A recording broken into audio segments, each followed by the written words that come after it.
रामविलास के पिता ने गांव की सारी ज़मीन बेचकर गोविंदपुरी में एक जनता फ्लैट ग्राउंड फ्लोर ले लिया। वह सिंगल स्टोरी था। इसके ऊपर कोई दूसरा मकान ना था। सोचा था थोड़ा पैसा जमा करके इसे ही 4 मंजिल बनाऊंगा और तीनों बेटों को एक एक मंजिल दे दूंगा। समय बीतता गया।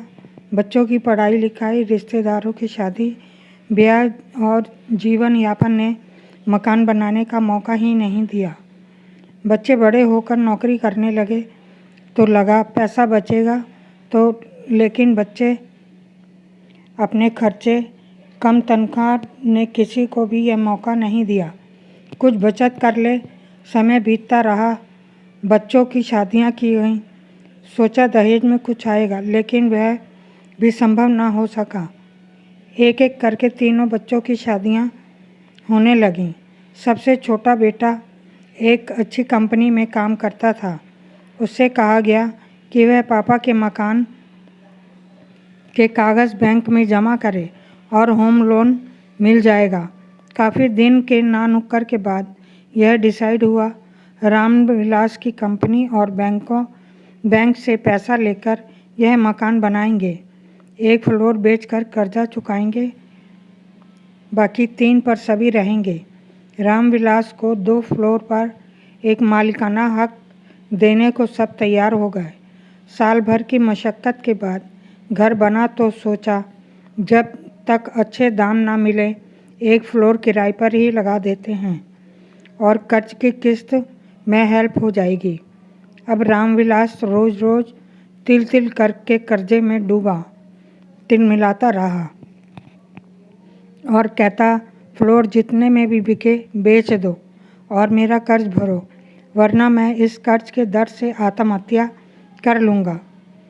सब उसकी बातों को समझते और समझाते चलो। सब कल से फ्लोर बेचने में दिन रात लगाते हैं। कम में बिके तो भी बिकवाते हैं, लेकिन अंदर ही अंदर रामविलास के पिता चाहते थे कि मकान ना बिके, कर्ज तो उतर ही जाएगा। रामविलास है ना। हर दिन रामविलास के लिए कितना मुश्किल था। कभी पत्नी के ताने, कभी बाप से फटकार, कभी माँ जो बहुत प्यार करती थी पर वह मजबूर थी कि क्या करे। जो किस्मत के खेल लिखे हैं वह रामविलास को नींद नहीं आती थी रात को। कंपनी में दिन रात काम करने पर भी किस्त में सारी तनख्वाह चली जाती थी।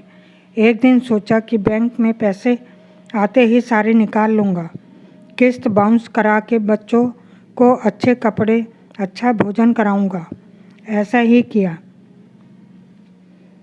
बैंक से भी फ़ोन आने लगे। पुलिस को शिकायत भी हुई और बैंक रिकवरी वाले कंपनी वाले भी आ गए। अब तो रामविलास बड़ी शर्म में आ गया। अब वह सिलसिला जारी रहने लगा।